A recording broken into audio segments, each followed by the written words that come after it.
Hello and welcome to another exciting episode of Cars with Big Boy Trev. I am Big Boy Trev. My name is Murigi. And today we have something amazing, courtesy of Mercedes Benz, the brand new C-Class C200. You do not want to miss this. But first things first, let's check out the news.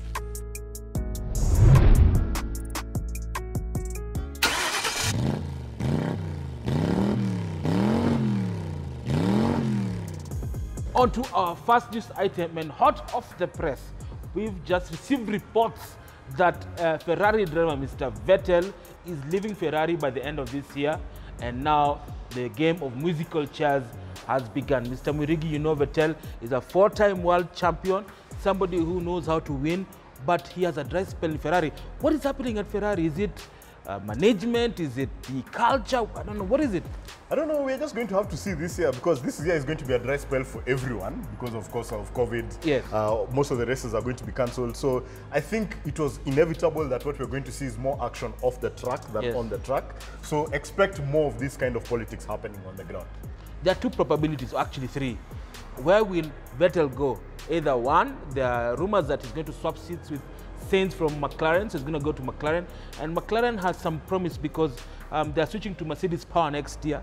And of course, the team principal, Mr. Seidl, has been and was actually Vettel's team principal back at BMW Sauber over a decade ago. So there's that thing that they might just join together.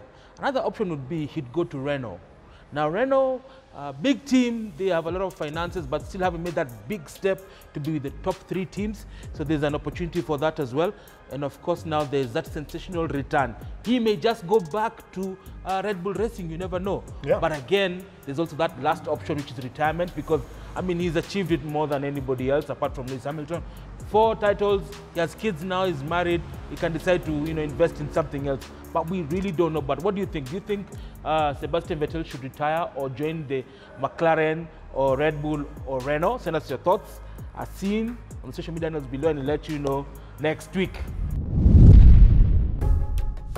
On to our second news item, and obviously we're going to Stuttgart, Germany, where Mercedes have just revealed plans to introduce the EQA. Now this is a small hatchback that's been based on the A-Class, yes, and the GLA. It's called the Scalable Electric Architecture by Mercedes Benz.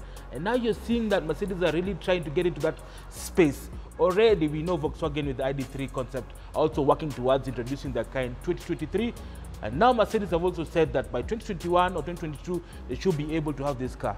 What does it have? We know it has a battery, obviously, an 80 kilowatt battery that produces 200 kilowatts, and of course 500 Newton meters, enough to take you from 0 to 100 in 5 seconds. That's fast as the Toyota GRMN, obviously, and the Hyundai i20N. That is amazing stuff. I mean, Mr. Murigi, what do you think about this electrification move by Mercedes-Benz? Will it trigger also BMW and Audi to go with something similar? Well, I like what they're doing with this, because what they're doing is that they're building on top of an existing platform. In this case now it's the A-Class. Yes. They had mentioned a long time ago that they were going to introduce electric into now their assembly plants. So they'd be building electric cars and normal petrol engine cars or now internal combustion engines on the same assembly line, which means now they're going to save a lot of money. At the scale that they're operating, they need to be able to do that.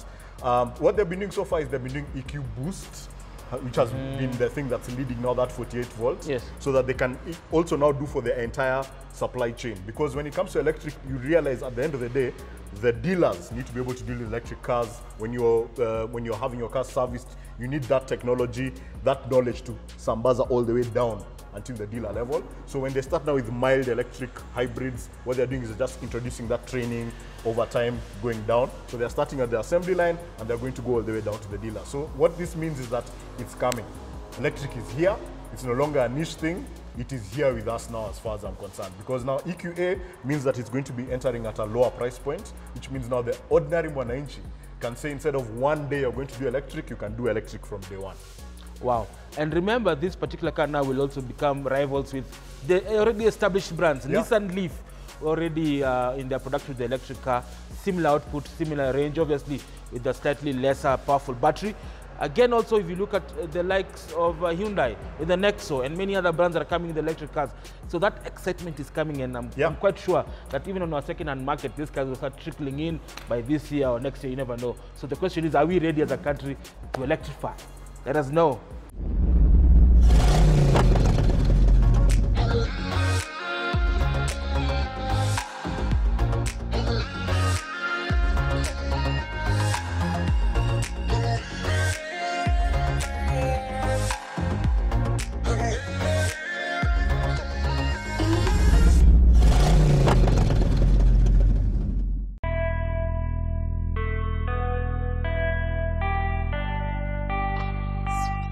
The Mercedes Benz C-Class story.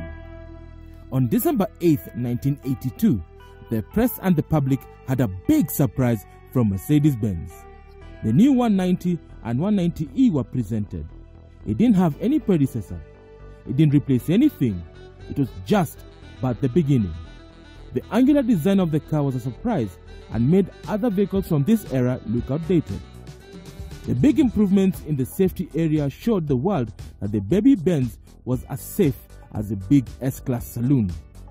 It was started by two engine variants, one equipped with a carburetor and another with a mechanical fuel injection provided by Bosch. The new multi-link rear suspension was revolutionary. Each rear wheel was led by an independent control arm.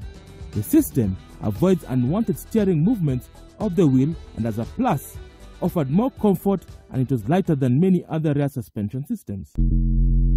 Mercedes-Benz never dropped the ball and never looked back with the successful introduction of the W202, 203, 204, and now with this brand new W205.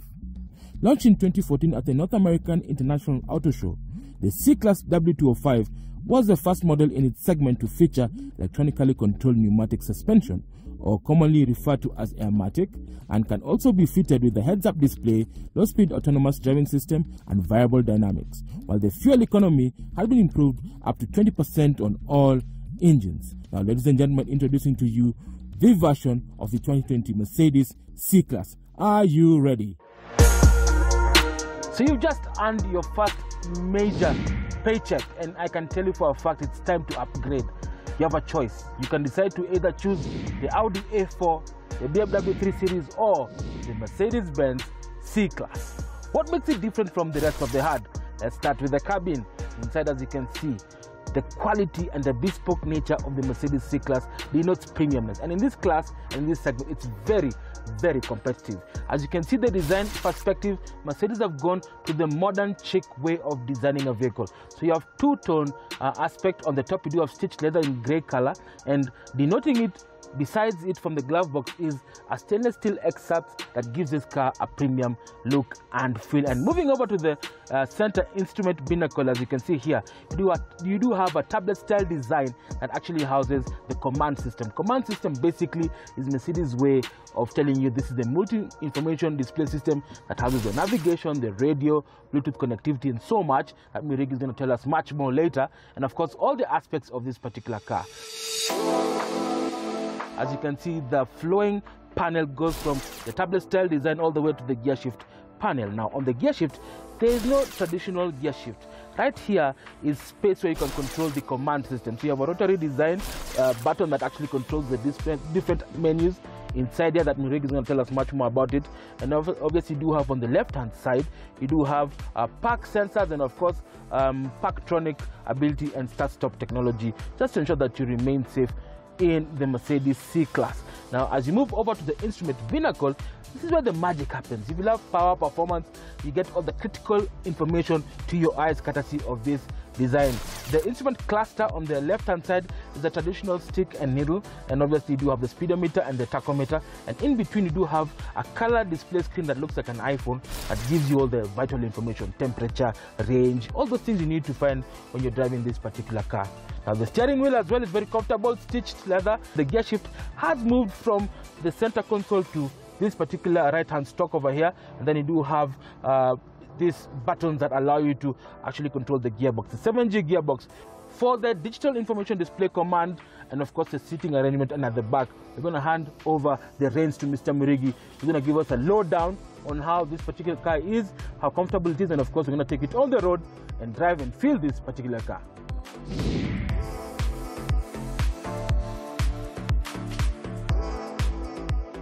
So coming to the front of this car, of course, now, like Trevor mentioned, we have what is called the Mercedes Command System, which stands for Cockpit Management and Data System, which basically is the multimedia interface that allows you to interact with the car itself. Now, this car has a lot of technology, and how you access it is through this screen and this system. Now, one thing I like about it is the fact that there are very many ways to interact with this system. You can use what is over here now, the touchpad.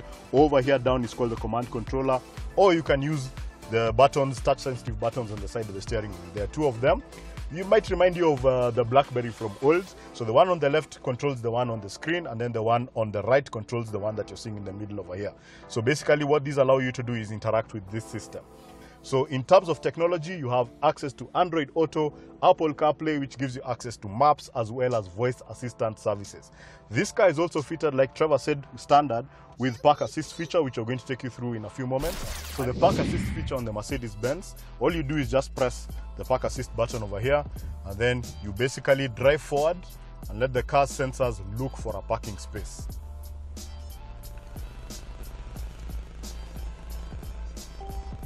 So you can see over here that the car has actually found a parking space. So all I need to do is just select to confirm.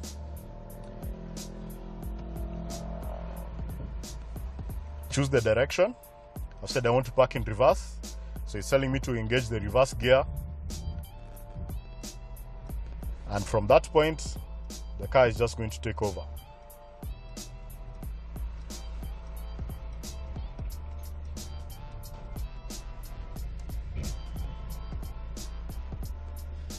And there you go. Now, one of the interesting things about this feature that sets it apart from any other feature on any other car is that you can also use it to get out of the parking that you've gotten into. So all you do is start the car like I've done just now, and then you press that function and accept, and it will do the same things to get you out of the space. So again, in addition to parking the car, it's also going to get the car out of the space without you having to touch any of the steering. And that, I have to say, is a pretty smart feature. So all you do at this point is touch the accelerator and you can continue with your trip. Coming round to the back of the C-Class, and you can see why many people call this the baby S-Class, because I'm sitting the lap of luxury over here. The seats are really spectacular, and like Trevor mentioned, these materials are very, very nice. You have this Artico leather, you have these wood inserts, two-tone leather, and I like the fact that all of the switches are actually metal. It's a very premium thing to sit inside. In terms of storage, they have storage bins on the side here, and actually what I like about it is the fact that this seat is set to my driving position. I'm 5'9". There's enough space for my knees and my feet over here. 3 adults can sit across, but the guy in the middle is going to be a bit squeezed because it's a very large transmission tunnel, because you have to remember at the end of the day this is a rear wheel drive car. For people with families, you do have ISOFIX points for fitting a car seat that are on both outboard seats to make sure that you can keep your family safe. Coming around to the boot of the Mercedes C-Class, the first thing that you have to notice is because of the keyless go system, all I need to do with the key in my pocket is just swing my foot under here and the boot opens, revealing 480 liters of boot capacity, which is the same as the Audi A4 and the BMW 3 Series. There's a lot of space inside here, but it's also key to note that there is no spare tire because this runs flat tires. It also has a very interesting system called independent boot locking that allows you to leave your valuables in the boot as you give the car to somebody, maybe in a car wash, or you've lent the car to somebody to make sure your valuables are kept safe inside here. But let's take this on the road and see what that 2-liter engine has to offer.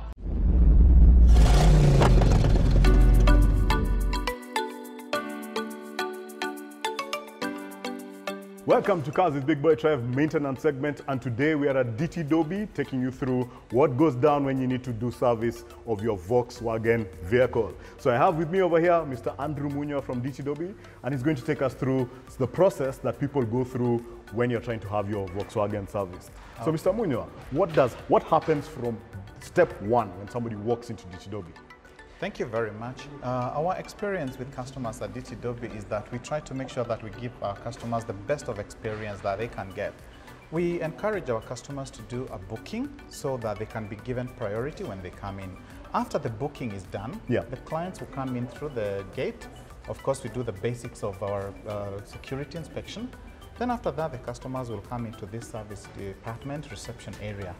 Once the customer comes in, he's able to sit around and wait to be served by our service advisors.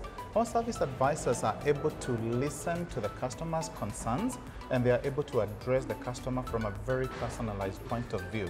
Our service advisors are very well trained. We have actually quite a number of them already certified by VW South Africa. And so we are able to give a very balanced way of serving the client. And then once we listen to the client's concern, we are able to walk the customer through to the car. We go through to the car, we understand what the customer is talking about, after which we then give a rough idea of how long it will take and, where possible, even how much money it will cost for the client. Obviously, variations can come in the middle of the process, and we're able to communicate with the clients. Then the clients will be able to give consent that we can start the job by signing on the job card, and the service advisor then takes that job card and takes the vehicle and pushes it into the workshop, where the process for receiving the vehicle and getting it serviced is started. Yeah. Okay, so let's assume now it's just a normal, everyday, minor or major service. Are there fixed costs for that, or do those also vary? Well, we have various models of Volkswagens. What happens is that, for example, you have a menu where we can be able to give a guide to the client about how much the service will cost. We try to make sure that we make it as comfortable as possible for customers to have a rough idea what it will cost. But from experience, of course, is that sometimes just not a service, we tend to look into the car and see areas where the customers may not have been aware that their car needs to be attended to. And at that point, that's where sometimes that we are able to tell the client, look, further than the service we were doing, your car also requires 1 or 2 other areas to be looked into. And we negotiate and tell the customer and advise them what areas needs to be done. And yeah, we try to keep it customer friendly as possible. It's an experience for us with the clients.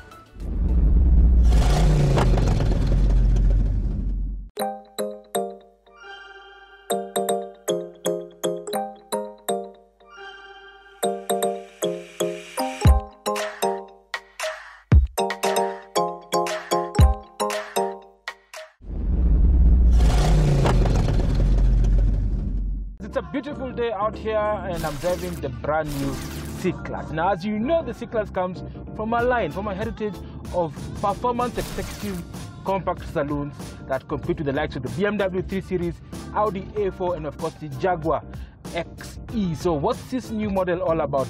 Well, I can tell you it's built from the modular rear architecture by Mercedes Benz that now also houses the E-Class and the S-Class, and of course the GLA, the GLC, GLE. All these cars now are using this similar platform because of its inherent structural rigidity. It's stiffer, 33% stiffer than the previous model, and obviously has 100 kg light-saving component, making this car have a good power-to-weight ratio. So the car that I'm driving today has a 4-cylinder. It's a 2-liter C200 that produces 150 kilowatts and 300 Newton meters of torque, and the power is sent to the rear wheels courtesy of a 7-speed 7G Geartronic transmission that allows me, if I move to sport, to sound and move like this. Listen to that. I am accelerating, and I can tell you the power delivery is linear. The turbocharged engine picks up very well from as low as 1700 RPMs and giving you a boost all the way to 4000 RPMs. It's a high revving engine. It's very balanced, very quiet, and very precise. The suspension setup on this Mercedes C-Class is fantastic. You don't get to feel all the road imperfections because the front wishbones and the rear integral link suspension allows this car to be very planted on the road, and of course gives you that planted feel, especially when you are driving it hard and aggressive on any kind of surface. So obviously it has a mix of active and passive safety features, plenty of them in fact, because Mercedes-Benz are the originators of the safety system. So let's talk about anti-lock braking system, which is now standard across most cars. ESP, electronic stability control, and of course adaptive cruise control that allows you to control and monitor the speed at any given moment and match to the car that's in front of you. And obviously you do have the new ones, the newbies. So you have lane departure assist, cross traffic alert, rear cross traffic alert, and many others that have these synonyms, making this car very, very safe. But in case all hell breaks loose and the Grim Reaper wants a piece of you, can rely on the multiple airbags, which are 6 that are strewn across this cabin, and obviously you do have safety belts which ensure that you remain on your seat, and of course a 5-star safety rating cell that protects you and your family from harm's way, which is so important because remember, when you're driving a compact vehicle, an executive vehicle, all these factors are put into place to ensure that you have a full and well-rounded package. But it's time for value for money. So ladies and gentlemen, we've sampled the Mercedes C-Class, and I can tell you, it's got pizzazz, it's got style, it's got finesse, it's got performance that you so desire every day, and of course, at a budget-friendly price for a compact executive saloon car. But Mr. Murigi, how much does this car cost? Well, starting with the C180, which is the entry-level grade, we're looking at €61,200, but the car that we have tested today is a C200 coming in at €77,000. For those who are worried about warranties, how many years does it come with, and what's the warranty like? Well, for a first on this show, we're looking at a 2-year unlimited kilometer warranty, which means that as long as those 2 years are in force, it doesn't matter how far you go, where you go, they have you covered. That's how confident they are in the engineering that has taken to make this car what it is. And finally, since you've talked about the C-Class, what are the rivals in this particular segment? Like you mentioned, we are talking about compact executive saloons. So we are looking obviously at the BMW 3 Series, which we reviewed in the previous season, and the Audi A4, as well as the Jaguar XE, which is also sold in this Kenyan market. Well, that's it, guys. So are you convinced that the C-Class will definitely win your heart? Let us know. I'll send our social media handles below and let you know how it is next week. Well, signing out, this is Big Boy Trev. This is Murigi. Drive safe and be safe.